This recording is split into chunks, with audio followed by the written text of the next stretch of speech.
Hi, എന്തൊക്കെയുണ്ട് വിശേഷം? എല്ലാവരും ഫുഡ് കഴിച്ചോ? ഞാൻ ഇന്ന് പറയാമെന്നത് പറഞ്ഞാൽ ഒരു ചെറിയൊരു കഥയാണ്. അതായത് 6 മക്കളുള്ള ഒരു വീട്ടിലെ കഥ. മൂത്ത ചേട്ടൻ ഏറ്റവും ഇളയ മോനല്ല, ഏറ്റവും ഇളയ അനിയനെ മാനസികമായിട്ട് ഒക്കെ ഇതാക്കുന്ന അതായത് അവനെ മാനസികമായിട്ട് വിഷമിപ്പിക്കുന്നു. കടയിൽ വിടുമെന്ന് പറഞ്ഞാൽ ഭയങ്കര ദേഷ്യമാണ് അനിയനോട്. അനിയനാണെങ്കിൽ ചേട്ടനേക്കാളും നന്നായിട്ട് പഠിക്കുന്ന, നന്നായിട്ട്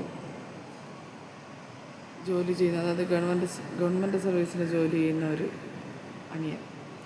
ആ അനിയനെ ചേട്ടൻ പറഞ്ഞാൽ മീൻ മേടിക്കാൻ മാർക്കറ്റിൽ വിട്ട് കഴിഞ്ഞാൽ മാർക്കറ്റിൽ നിന്ന് ആ മീൻ കിട്ടിയില്ലെങ്കിൽ തിരിച്ചു വിടും, ആ വെയിലത്തും.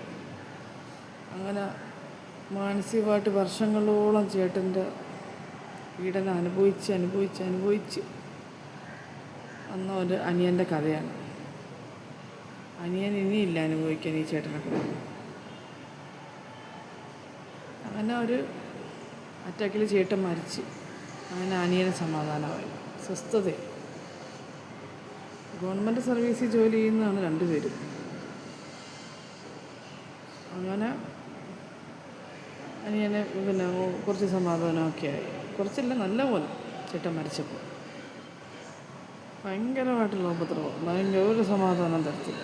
അങ്ങനെ അപ്പം അങ്ങനെയൊക്കെ ആരെങ്കിലുമൊക്കെ ഉണ്ടെങ്കിൽ, ചേട്ടന്മാരുണ്ടെങ്കിൽ അനിയന്മാരെ അങ്ങനെ ഉപദ്രവിക്കരുത്. ഓക്കെ, ശരി, ഇനിയും കാണാം.